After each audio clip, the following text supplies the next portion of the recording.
টাংশিল আগরতলা রবীন্দ্র শতবার্ষিকী বন inter college quiz ফাতাই সংঘ শাখা আলোচনা মঞ্চে হাতের মন্ত্রী প্রফেসর ডক্টর মানিক শাহ বেলাইখং বেরেকে তাংবেতরি মন্ত্রী সুশান্ত চৌধুরী কুচুকদর বনকনি জাস্টিস অরিন্দম লুট শান্তাং হাঙ্গনি হাঙ্গরফা ডক্টর বিশাল কুমার রং তাংবেতনি তাংফাং রাফেল হেমেন্দ্র কুমার রং তাংবেতনি দারিফা এনজি শর্মা আবাসং জাতি गोदान मोसंगि आसालनि इंटर कलेज बाथाइमु जोंसावरिका हास्रि मन्त्रिफ्रा प्रफेसर डक्टर मानिक शाह खुबै मानजानाय नगराइराव आसालनि बादाव कक्सान थागि बेरेके तांबेतनि मन्त्रि सुशाন্ত चौधुरी सागा हास्तिन अके फेक्टरि हास्ति सामना हिंके हदानि सिख्लाते रिंसोनाइराव बुसखांगो आगुइ फायदांनाय बर'फोरनि आसाराव हास्ति मन्त्रिफ्रा रुंस्रुंनि लांमनो बाहायके जों साजाख्लायनाय आबादते नांगौमनि कब साबायखर लेखा ক্লাবের যখন প্রোগ্রাম হয় এই যে মায়ের কবর নিয়ে প্রোগ্রাম হয় আমি বারবার বলি যে পাড়ার মধ্যে ওইখানে যারা স্টুডেন্টরা আছে পাড়ার কেউ না কেউ কোনো পাড়ার থেকে এসছে কোনো জায়গার মধ্যে আমরা বসবাস কিন্তু আমরা কি করি যে না ভাই আমি তো ক্লাবের মধ্যে আমি থাকবো না আমি ক্লাব যারা করবে করবে আমি ক্লাবের মধ্যে যুক্ত হব না আমি বারবার ওনাদেরকে বলেছি যে এই যে আমরা আজকে চারিদিকে এই যে নেশা যুক্ত যে লোকগুলো হচ্ছে যারা বিক্রি করছে যারা এর সাথে যুক্ত তাদেরকে বের করতে গেলে আমাদের যদি নেশা মুক্ত করতে হয় সবাই এর জন্য কাজ করতে হবে পাড়ার সমস্ত ছেলে মেয়ে সবাই এখানে স্টুডেন্ট যারা আছে তারাও ওই পাড়ার ক্লাবের সাথে যুক্ত হয় আমি বলবো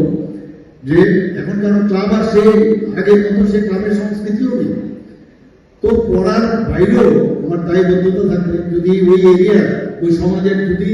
সুন্দর থাকে ভালো থাকে শান্তি শৃঙ্খলা থাকে তাহলে কিন্তু নিজের পড়াশোনাটাও ভালো হবে নিজে একটা ভালো চিন্তা ভাবনা করতে পারে আমাদের 70 দশকের পরে লাভ নেই কখন যে কোথায় কখন বোমা পড়বে কি একটা অবস্থা ছিল 30-35 বছর আগে এখনকার ছেলে মেয়েরা এগুলো দেখেও নি আর আমি বলবো জীবনে যাতে আর নাও দেখতে হবে কি একটা অবস্থা স্কুলে কলেজে কখন আমার ছেলে আমার মেয়ে স্কুল থেকে ঠিকভাবে আসবে কিনা এরকম একটা অবস্থা ছিল মানে অসহনীয় অবস্থা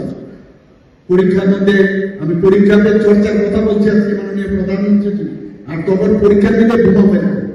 এবং বলতো কাগজে বোমা এর বাইরে সেই বিভিন্ন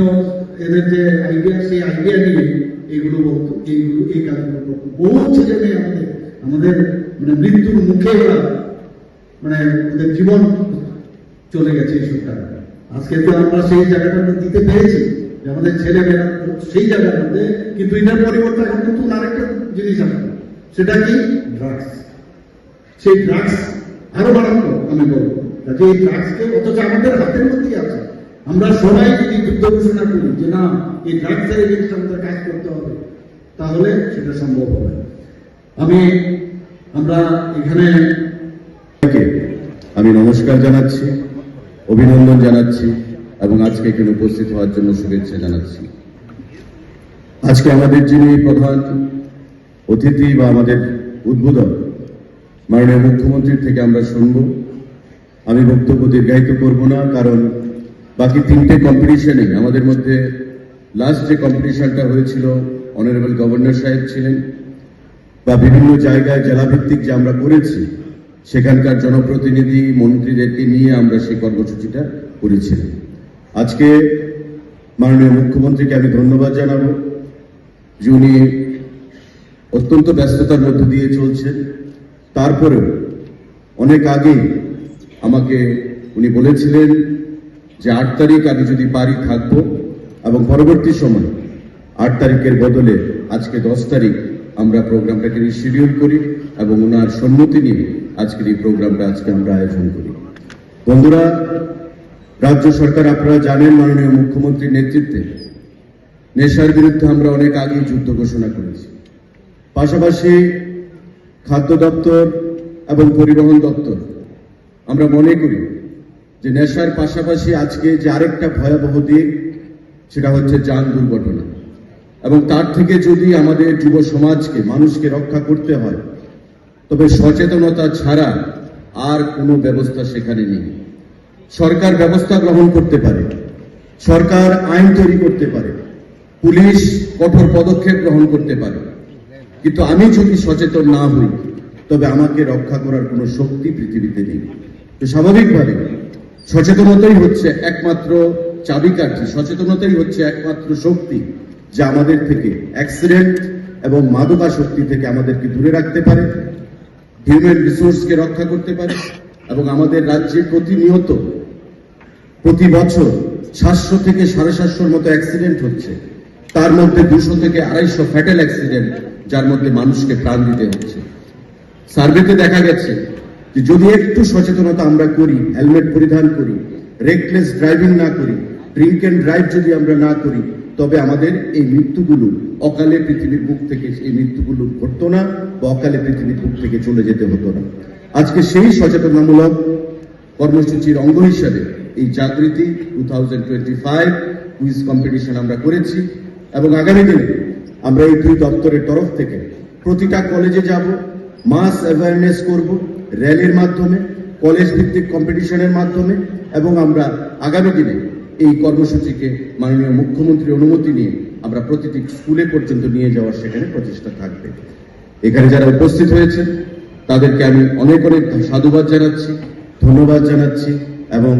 আগামী দিনে এই যে কর্মসূচি আমরা শুরু করেছি সেটাকে আমরা চালিয়ে যাব। আপনাদের প্রত্যেকের কাছে আমরা আহ্বান জানাবো, একটু ধৈর্য সহকারে থাকবেন। খুবই ইন্টারেস্টিং সাবজেক্ট।